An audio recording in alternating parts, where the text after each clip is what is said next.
Mark Leviste at Kris Aquino, nagkabati na at magsasama sa Pasko ngayong taon. Wala talagang bagay ang hindi susukwan ni Governor Mark Leviste, dahil pinatunayan ito kay Kris Aquino kung gaano niya ito kamahal. Matatandaan kasing ibinahagi ni Kris Aquino na hiniwalayan niya ulit si Governor Mark Leviste dahil gusto niyang mag-focus sa kanyang pagpapagaling. Ngunit, hindi maipaliwanag ng mga tagahanga ng dalawa, nang ibinahagi ni Mark Leviste na nagkaroon sila ng intimate ngunit private talk ni Kris Aquino.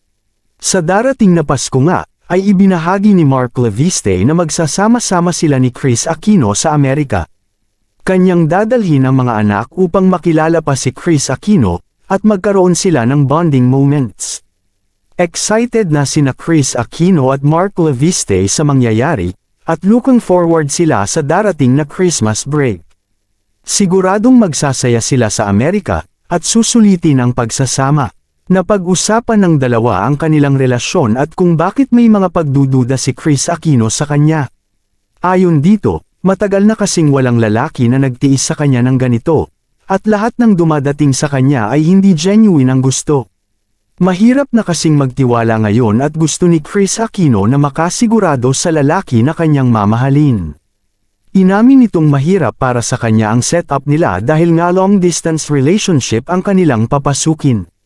Naiintindihan naman ito ni Mark Leviste, kaya naman kahit na hinihiwalayan siya palagi ng Queen of All Media, ay hindi siya sumusuko at patuloy pa rin ang kanyang pagmamahal dito.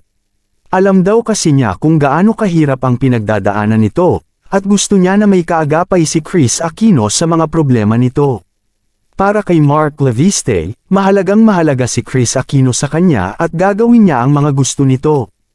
Ayon pa sa mga nagmamahal sa dalawa, hayaan na lang ang kanilang away-bati na relasyon dahil mahal naman nila ang isa't isa. Anong masasabi ninyo sa balitang ito? Comment down below. Maraming salamat.